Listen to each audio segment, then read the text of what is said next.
साधना भक्ति जो हमको करनी है वो 9 प्रकार की होती है। 9 प्रकार की भक्ति में भी स्मरण भक्ति सर्वोच्च सर्वश्रेष्ठ और प्रमुख है। उसके साथ में श्रवण भी करो, कीर्तन भी करो, चाहे 9 भक्ति करो, स्वतंत्र हो। ये साधना भक्ति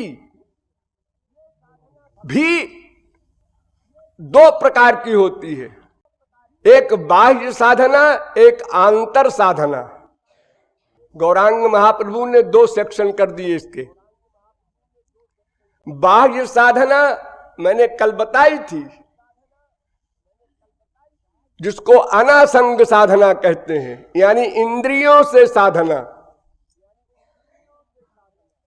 मुख से भगवान नाम ले रहे हैं, कान से सुन रहे हैं, आंख से तीर्थों की यात्रा और भगवान के विग्रह के दर्शन कर रहे हैं, ये सब इंद्रियों के द्वारा हो रहा है, लेकिन आंतर साधना नहीं हो रही है। आंतर साधना केवल मन से होती है, ये भी आपको कल इशारे में बताया गया, वो सासंग साधना है। इसी प्रकार वैराग्य भी 2 प्रकार का होता है, युक्त वैराग्य, फल्गु वैराग्य। युक्त वैराग्य में क्या होता है कि संसार छोड़ा, किस लिए? श्याम सुंदर की सेवा मिलेगी, ये एम बना कर संसार छोड़ा। पहले एम बनाया, ये प्यास पैदा हुई, फिर संसार छोड़ा, ये युक्त वैराग्य है। और अगर श्याम सुंदर की सेवा वासना के अतिरिक्त तो और किसी एम से संसार छोड़ा, रिद्धि सिद्धि प्राप्त करने के लिए, ज्ञान प्राप्त करने के लिए, स्वर्गादिक लोक प्राप्त करने के लिए, तो वो फल्गु वैराग्य है। फल्गु वैराग्य, फल्गु एक नदी है, उस नदी के ऊपर तो बालू है, आप चले जाइए पानी कहीं दिखाई नहीं पड़ेगा, और जहां 3-4 फुट खोदा वहां नीचे नदी बह रही है, उसको फल्गु नदी कहते हैं। तो यानी ऊपर से तो बड़ा बैरागी दिख रहा है ये, लेकिन इसका अंतःकरण विरक्त नहीं है, उसको फल्गु वैराग्य कहते हैं। श्मशान वैराग्य समझ लो हमारी भाषा में। ये भक्ति 2 प्रकार की होती है, जहां पर मैंने आपको कल छोड़ा था, एक वैधि भक्ति, एक रागानुगा भक्ति। दोनों में नवधा भक्ति करना है एक साथ। भगवान का स्मरण, कीर्तन, श्रवण, जितनी भी भक्तियां हैं वो दोनों में एक सी करनी होंगी।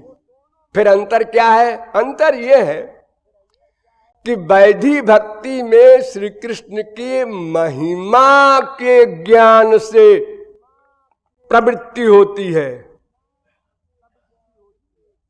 महिमा ज्ञान युक्तः, श्री कृष्ण के महात्म को, उनकी ऐश्वर्य को सुना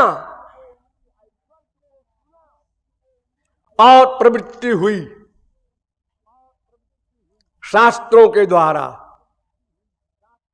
और रागानुगा में केवल भीतर से लोभ हुआ, श्याम मिलन की कामना हुई, ये रागानुगा भक्ति। वैधि भक्ति में ऐश्वर्य का चिंतन होता है और ये भय रहता है, और शास्त्र में लिखा है श्री कृष्ण भक्ति नहीं करोगे तो नरक मिलेगा, 84 लाख योनियों में भटकना पड़ेगा। और नरक में क्या होता है? अरे नरक में 28 प्रकार 29 प्रकार के नरक में, वो भयानक भयानक, भागवत में लिखा है, पढ़ लेना। अरे तब तो श्री कृष्ण भक्ति करना चाहिए और मोक्ष मिलेगा, रसगुल्ला।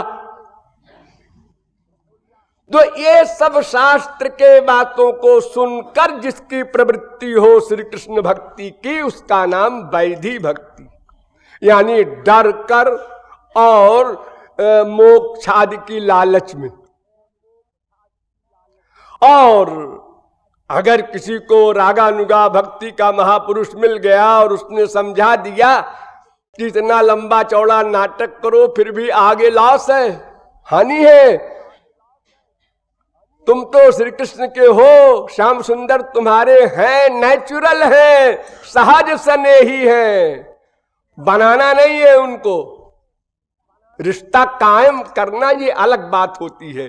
जैसे हर जन्म में आप एक बाप बनाते हैं, एक माँ बनाते हैं, एक बेटा बेटी पति बीवी बनाते हैं, हर जन्म में फिर बदल गया, फिर बदल गया। और इस जन्म में भी एक लड़की है एक लड़का है, 7 चक्कर लगाए, अरे हम दोनों का रिश्ता हो गया। रिश्ता ये कब हुआ? 4 मार्च को। उसके पहले नहीं था। और कल को एक मर गया, रिश्ता खत्म हो गया। अरे बीच में ही तलाक हो जाए, क्या ठिकाना। इसको हम रिश्ता कहते हैं। तो शास्त्र का लालच मोक्ष आदि का और भय नरक आदि का, ये सब जिसमें हो वो वैधि भक्ति, और जिसमें केवल सेवा का लोभ हो वो रागानुगा भक्ति। देखो यूं समझो, एक रसोइया होता है, वो खाना बनाता है। साहब को खाना खिलाना है तो ठीक ठीक नमक घी सब चीजें डाली जाए, नहीं तो साहब की डांट पड़ेगी और फिर ये भी हो सकता है गेट आउट, तो हमारे बीवी बच्चे भूखों मर जाएंगे, ये डर है। तो अगर अच्छा खाना खिलाएंगे तो साहब की मौज आ जाए तो तनख्वाह बढ़ा दे, इनाम कुछ दे दे, कपड़े लत्ते। इसलिए बहुत संभल कर सावधान होकर ठीक ठीक बढ़िया खाना बनाकर खिलाता है साहब को। और एक उसकी बीवी बनाती है या मां बनाती है, वो भी खाना ठीक ठीक बनाती है। उसी तरह खाना बनाने का तरीका दोनों का एक, दोनों का लक्ष्य है कि खाना ठीक ठीक बने, स्वादिष्ट बने। लेकिन वो स्त्री या वो मां जो अपने बच्चे के लिए खाना बना रही है, उसकी भावना और है, ऐसा खाना बने कि बच्चे का स्वास्थ्य अच्छा रहे, बच्चे की आदत भी खराब न हो, उसके शरीर को कोई हानि न हो। ये सब ममता भरी बुद्धि है उसकी।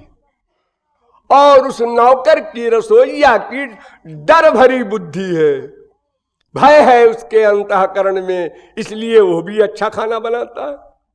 और हो सकता है कि कल रसोइया का भी प्यार हो जाए साहब से, तो प्यार युक्त भी खाना बनाने लगे, लेकिन ये बाद की बात है।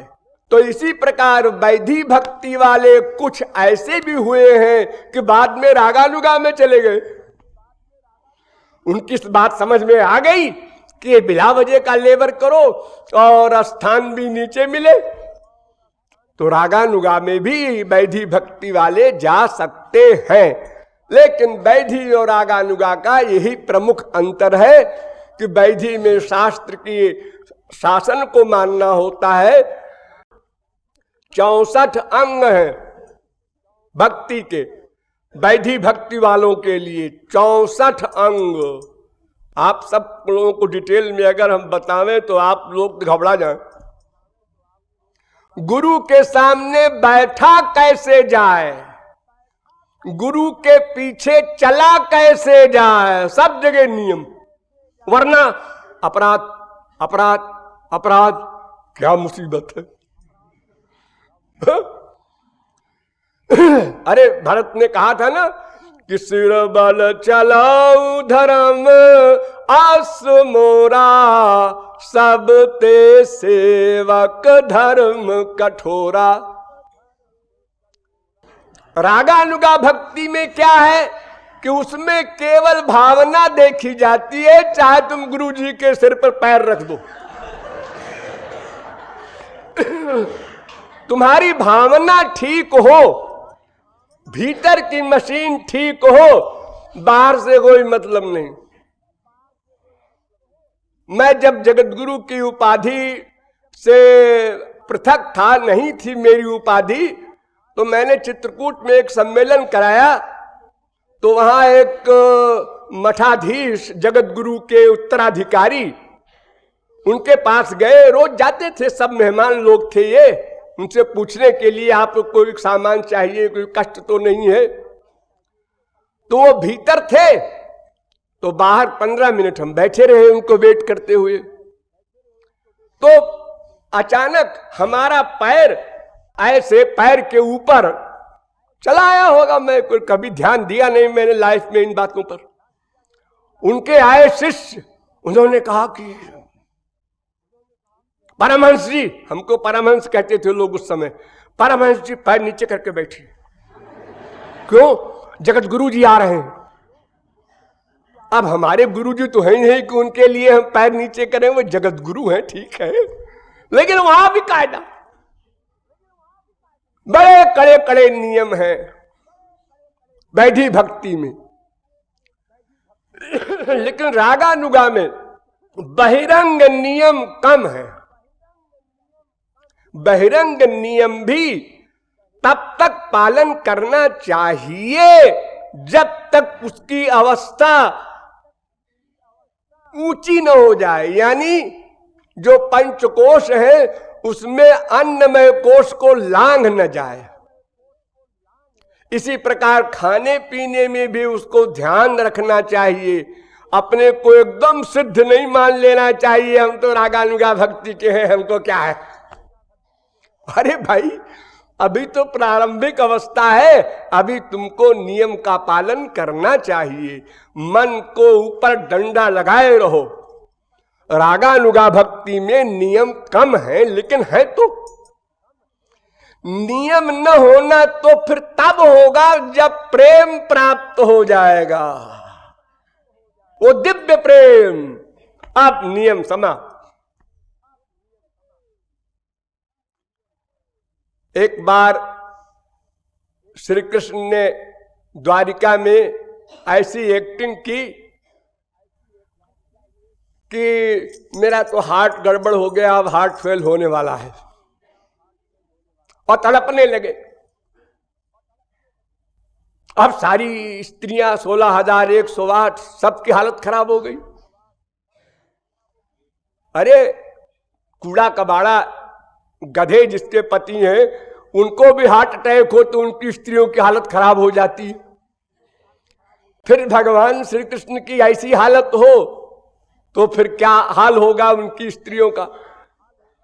इतने में नारद जी आ गए। नारद जी ने देखा, उन्होंने कहा आज फिर मुसीबत आई। मैं तो श्री कृष्ण के दर्शन के लिए आया था, यहां तो नाटक शुरू हो रहा है। एक बार बंदर बनी चुका हूं मैं। हाँ? उन्होंने कहा आप चुपचाप देखो क्या क्या होता है। अरे कोई देखने वाला भी तो होना चाहिए नाटक का, क्योंकि नाटक में सब शरीक हो गए।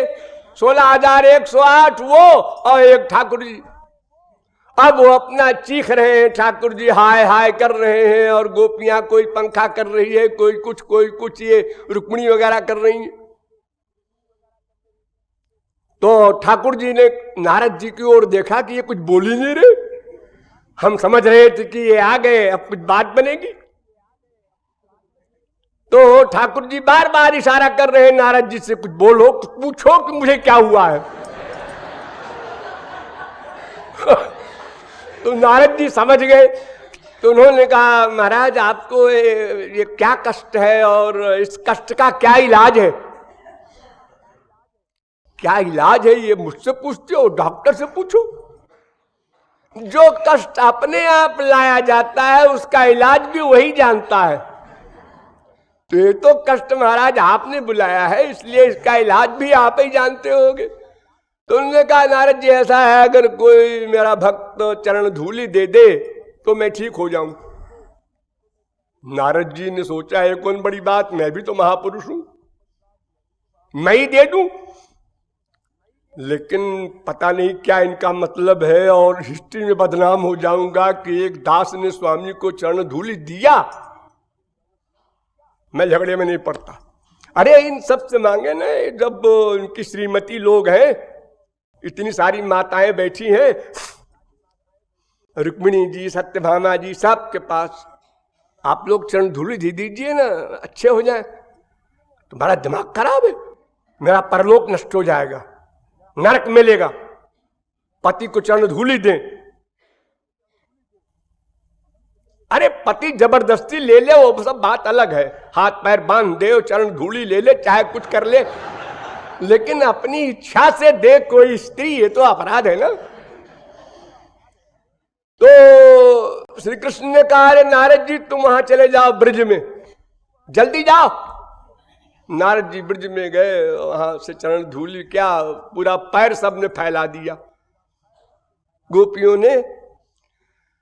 नारद जी ने कहा, तुम लोगों को भगवान को चरण धूलि देने में डर नहीं लग रहा है, क्या गति मिलेगी? उन्होंने कहा, काहे का डर? अरे हम लोग अनंत बार नरक भोग चुके हैं, एक बार और सही, कौन खास बात है?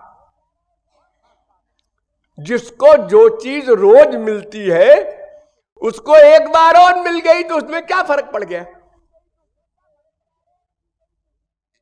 ये जो बहुत से लफंगे लड़के लड़कियों को छेड़ते हैं, और कहीं गाली मिल रही है, कहीं चप्पल मिल रही है, जो लौट के रात को आते हैं तो कहते कहो कैसी रही?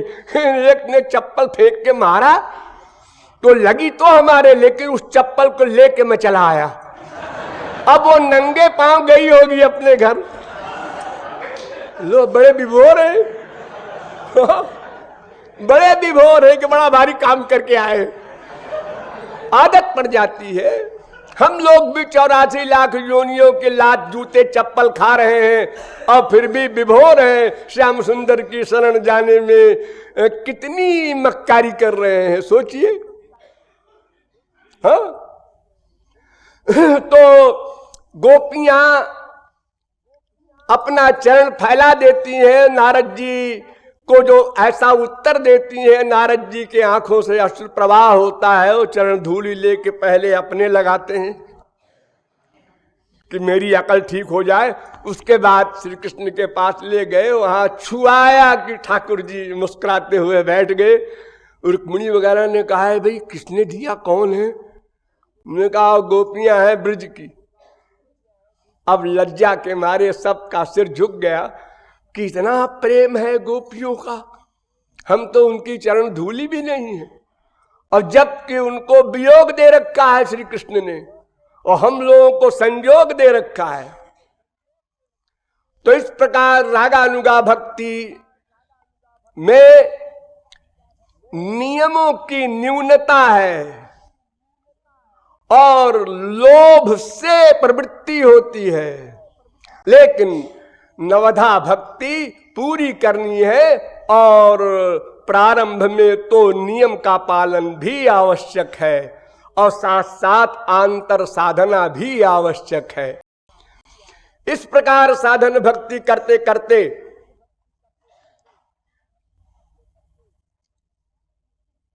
भाव भक्ति प्रकट होती है। तो जब भाव भक्ति प्रकट होती है तो स्वरूप शक्ति का प्रवेश अंतःकरण में होता है, लेकिन स्वरूप शक्ति अभी कुछ करती नहीं है, खाली प्रवेश होता है चुपचाप। यानी स्वरूप शक्ति जो ये चाहती है कि बिल्कुल क्लीन हृदय मिले, वो अभी पूरा क्लीन नहीं हुआ लेकिन काफी हो गया है, तो इसलिए उसको आशा हो गई है कि चलो टहलते घूमते हैं वहीं, अब आगे स्थान मिल जाएगा। यानी वही साधन भक्ति ही भाव भक्ति बन गई। यानी करना साधन भक्ति और होना भाव भक्ति, मन लगाना साधन भक्ति, मन लगने लगना ये भाव भक्ति। और डिटेल में समझ लो, उसके अनुभाव है क्षांतिरव्यर्थ कालत्वम विरक्तिर्मानशून्यता आशा बंध समुत्कंठा नाम गाने सदा रुचि आसक्तिस तद्गुणाख्याने प्रीतिस तद्वसति स्थले। ये भाव भक्ति के अनुभव हैं। पहला समझ लो शांति। जब आप साधन भक्ति के बाद भाव भक्ति में जाएंगे तो अंतःकरण इतनी मात्रा का निर्मल हो जाएगा कि आप किसी भी संसारी प्रपंच को, अपजश को, किसी को आराम से सह लेंगे, मुस्कुराते रहेंगे। शांति इसको कहते हैं। क्षोभ हितावपि प्राप्तो शांतिरक्षुभितात्मता। भक्त रसामृत सिंधु में लक्षण किया गया शांति का कि क्रोध का, अशांत होने का, टेंशन का कारण हो और फिर भी टेंशन न हो, सब कुछ नेचुरल माने। हम लोगों को टेंशन जो होता है इसलिए होता है ना कि हम पहले भूल गए तत्व ज्ञान कि हमारा बाप, हमारी माँ, हमारा बेटा, हमारा पड़ोसी हमारी खिलाफत करता है भीतर भीतर। आज बाहर करने लगा तो क्या आश्चर्य है? आज क्यों तुम्हें आश्चर्य हुआ? क्यों फीलिंग हुई? भीतर क्यों पिंच कर रहा है वो अपजस? तत्वज्ञान नहीं, इसलिए तो क्षोभ का कारण होते हुए भी क्षोभ न हो।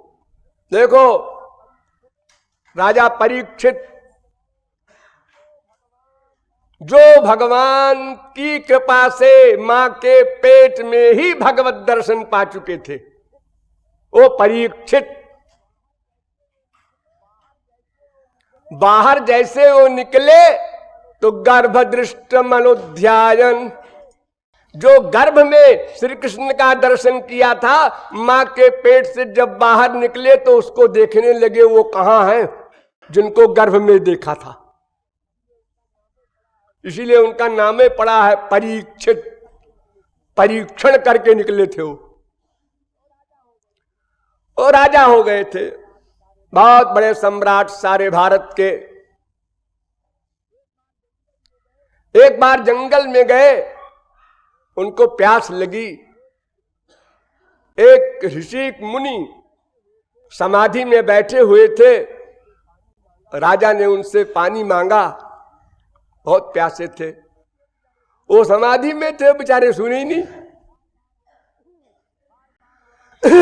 बार बार आवाज देने पर भी जब नहीं बोले मुनि, तो परीक्षित की बुद्धि भ्रष्ट हो गई और वो लौटने जब लगे तो रास्ते में एक सांप मरा हुआ पड़ा था। उस सांप को लेकर के और मुनि के गले में डाल दिया। इतने में उन मुनि महाराज के बच्चे जो गंगा स्नान करने गए थे लौटे, उन्होंने देखा उनके लड़कों ने कि हमारे पिताजी के गले में सांप। तुरंत समाधि लगाकर बैठ गए और पता लगाया है बदतमीजी किसने की। उन्होंने कहा परीक्षित ने। तो उनके लड़कों ने शाप दे दिया कि तुम 7 दिन में सर्प से ही मरोगे, तक्षक तुम्हें 10 लेगा, तुम मर जाओगे। अब उनकी जब समाधि खुली तो बच्चों ने बता दिया अपने बाप को कि पिताजी ऐसे ऐसे वो बदतमीज है ना परीक्षित, उसने आपके गले में मरा हुआ सांप डाला था और हमसे तो सहन नहीं हुआ, फिर हमने उसको सांप दे दिया। तो मुनि ने कहा अरे बेटे तूने बड़ा गलत काम किया। अरे वो तो भगवत कृपा पात्र है, उस पर इस प्रकार सांप तूने दे डाला। हाँ महाराज हम तो जानते नहीं कौन है परीक्षित, हमने सांप दे दिया। फौरन भेजा उनके पिता ने, जाओ क्षमा मांगो और उनको बता तो दो कि 7 दिन में तुम मर जाओगे। उनको तो पता ही नहीं है, तो बता दिया जाकर। तो परीक्षित फिर इस चिंतन में लगे कि अब 7 दिन क्या करना चाहिए। तमाम ऋषि मुनियों को इकट्ठा किया, फिर सुखदेव परमहंस भी आ गए बाहर से घूमते हुए, फिर भागवत सुनाए, सब आप लोग जानते हैं। तो परीक्षित के ये पक्का था 7 दिन में मर जाएंगे, लेकिन एक क्षण को भी उनका अंतःकरण हिला नहीं, डरा नहीं, शांत रहे। अरे अनंत कोटि तक्षक आ जाए, शरीर छोड़ने में क्या रखा है, हम मन को श्याम सुंदर में लगाए रहेंगे। अरे वैसे भी तो शरीर छोड़ने पड़ेगा, आज नहीं कल। तक्षक काटे चाहे जो रीजन हो, इससे कोई मतलब नहीं है। तो क्षोभ का रीजन होने पर भी क्षोभ न हो, उसको राजा भरत, सारे विश्व के राजा, सम्राट, किंग, जब उनको वैराग्य हुआ तो भिक्षा मटन हरिपुरे स्वपाकम अपि बिंदन। हरिपुरे भिक्षा मटन, अपने जो शत्रु राजा थे उनके राजा होने के जमाने में उनके घर जाकर भिक्षा मांग मांग करके भजन करते थे। एक शांति। इसी प्रकार अव्यर्थ कालत्व है। जो भी समय हमको मिलता है पेट के धंधे के अलावा, प्रत्येक क्षण को भगवत चिंतन आदि में लगाए रखना, एक क्षण बर्बाद न करना। इतना अमूल्य मानव देह मानना। हम लोग यहां बहुत बड़ी गलती करते हैं। हमको जो टाइम मिलता है, आए घर में बैठे, ऑफिस से चाय पिया, अरे उसका क्या हो रहा है, अरे उसका क्या हो रहा है, अरे वहां क्या हो रहा है, अरे तुमने सुना आज यहाँ ये हो रहा था, क्या बकवास कर रहे हो। अरे भाई इस समय को काम में लो। कहीं दोस्तों के यहाँ गए, वहां भी संसारी प्रपंच, राग द्वेष की बातें, और अपने घर में है तो वहां भी बीवी बच्चों से वही संसारी गंदी बातें कर रहे हैं, न कुछ मिलना न जुलना, अनावश्यक। तो व्यर्थ समय ना खोना और मन से संसारी विषयों में आसक्ति न हो और विषय का सेवन करे। ये विरक्ति और मान शून्यता, यानी प्रतिष्ठा आदि की बुद्धि ना आने पावे, हमारी कोई प्रशंसा करे, ये सबसे बड़ा रोग है। ये अहंकार है इसका रीजन। जितने रोग आप लोगों को है ना, उन सब में सबसे बड़ा यही रोग है। एक शब्द भी आप दूसरे का अपमानजनक जो बोला हुआ सहन नहीं कर सकते, एकदम आप गबूला हो जाते हैं। पता नहीं क्या समझते हैं अपने आप को। अरे भाई देखो, रूप में तो कामदेव टॉप करता है, बुद्धि में बृहस्पति टॉप करता है, धन में कुबेर टॉप करता है, प्रतिष्ठा में गणेश जी टॉप करते हैं, ऐश्वर्य में इंद्र टॉप करता है। आप किस में टॉप करते हैं? आखिर अहंकार का कोई कारण होना चाहिए। अच्छा चलो, अगर संसार भर में ही आप टॉप करते हो तो भी मान ले, अरे अपने मोहल्ले में भी नहीं करते जी, और फिर भी ये हाल है अहंकार का कि एक शब्द किसी का सहन नहीं होता, आपको एकदम भाव तन जाती।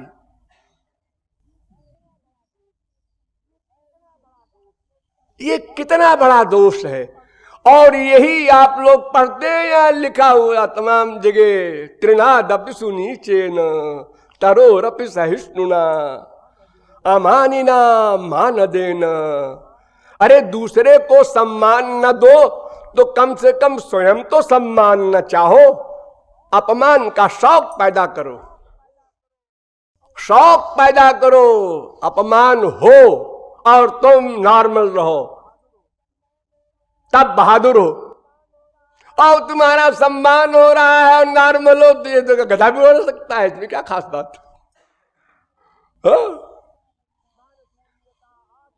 मान शून्यता आशा बंधा, पूर्ण आशा है श्याम सुंदर मिलेंगे।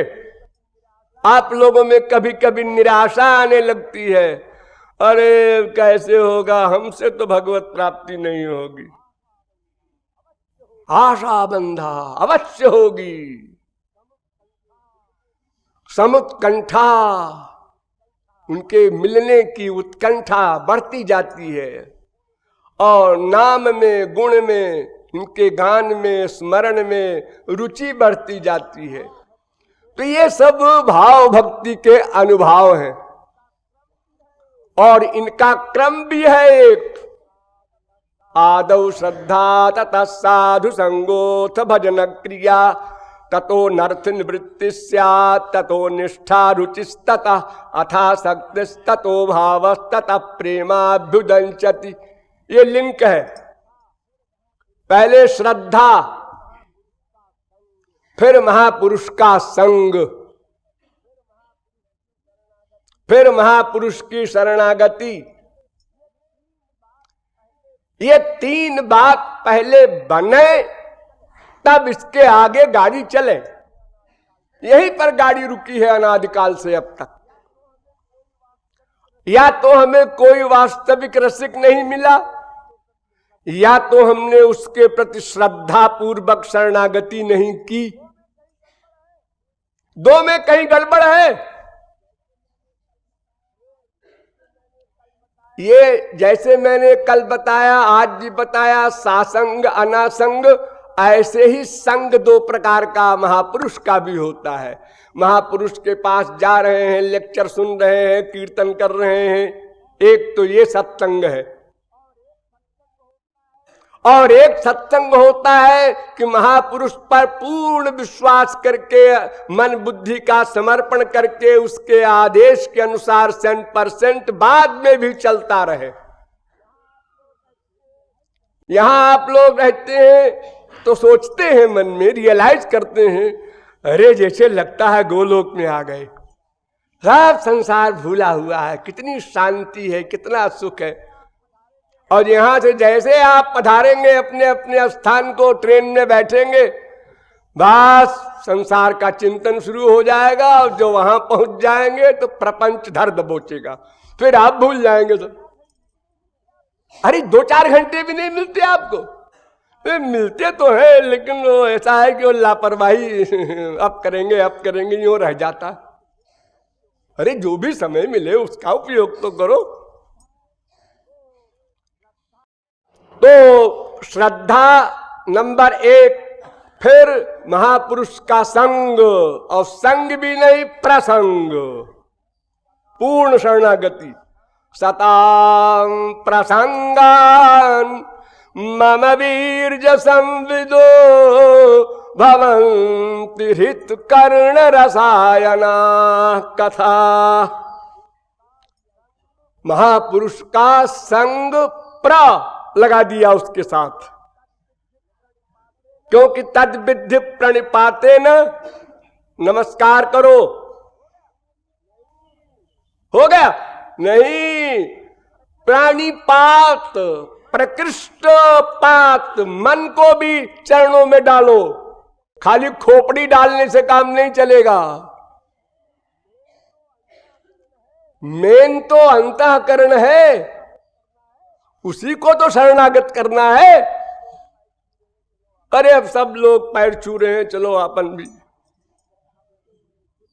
तो ठीक है, आपके सिर का व्यायाम हो रहा है, गुरु जी के पैर का कचूमर निकल रहा है, लेकिन इससे कुछ विशेष काम नहीं बनेगा जब तक मन प्रणाम न करेगा।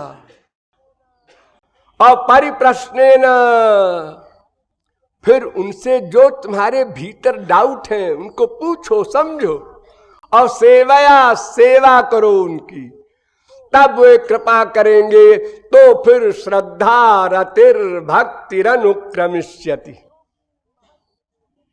क्योंकि महत कृपा बिना कौन कर में भक्ति नए। बिना महापुरुष कृपा के आज तक किसी को भक्ति नहीं मिली। सो बिन संत न काहू पाई। इसीलिए महापुरुष को भगवान से ऊंचा स्थान देते हैं शास्त्र हमारे, कि उसी से हमारा काम प्रारंभ में बनेगा, उसी से साधना करते समय बनेगा, उसी से सिद्धावस्था में बनेगा। उसके अनुगत ही रहना है गोलोक में भी। तो आदौ श्रद्धा, उसके बाद फिर साधु संग, फिर भजन क्रिया, ठीक ठीक भजन यानी मन का लगाव करना, फिर अनर्थ की निवृत्ति यानी दोष जाएंगे। फिर ये जो आप लोगों को गुस्सा आता है, लोभ होता है, फीलिंग होती है छोटी छोटी बातों में, फिर ये खत्म हो जाएगी, यानी बहुत कम हो जाएगी अनर्थ निवृत्ति। फिर निष्ठा, दृढ़ता आएगी अपने गुरु और अपने इष्ट देव में। फिर रुचि पैदा होगी, नेचुरल, बिना किए रहा न जाए ऐसी रुचि। लेकिन रुचि में भी बुद्धि प्लस मन दोनों रहते हैं। फिर इसके बाद आसक्ति हो जाएगी जिसमें केवल मन रहेगा, अब बुद्धि नहीं काम करेगी, इतना प्यार हो जाएगा। तो ये सब भाव भक्ति के अनुभाव हैं। जब भाव भक्ति परिपक्व हो जाएगी तो विद्या माया अभी बची है, ध्यान दीजिए। अब विद्या तो गई लेकिन विद्या बची है, वो स्वरूप शक्ति जो आपके भीतर आई थी भाव भक्ति पर। अब उसने देखा कि क्लीन स्लेट हो गया, अंतःकरण शुद्ध हो गया, तो उसने चट विद्या माया को भगा दिया और आपके अंतःकरण को दिव्य कर दिया। अब आपको प्रेमा भक्ति मिलेगी, वो मिलेगी गुरु द्वारा, वो बाहर से दी जाएगी। प्रेमा भक्ति अनादि है, लेकिन वो भगवान की एक पर्सनल पावर है, लादिनी शक्ति का सारभूत तत्व है। इसलिए वो भगवान का जो कानून है कि गुरु के द्वारा ही वो दिया जाएगा, अतः उस कानून को मानते हुए आपको बिना मांगे मिल जाएगा। केवल बर्तन ठीक कर लेना है हमको, हमारा ये काम है। लेकिन प्रेमा भक्ति ही अंतिम नहीं है, इसके आगे और बहुत सी भक्तियां हैं और बहुत सी बातें हैं बारीक, जो फिर कभी। बोलिए लाडली लाल की।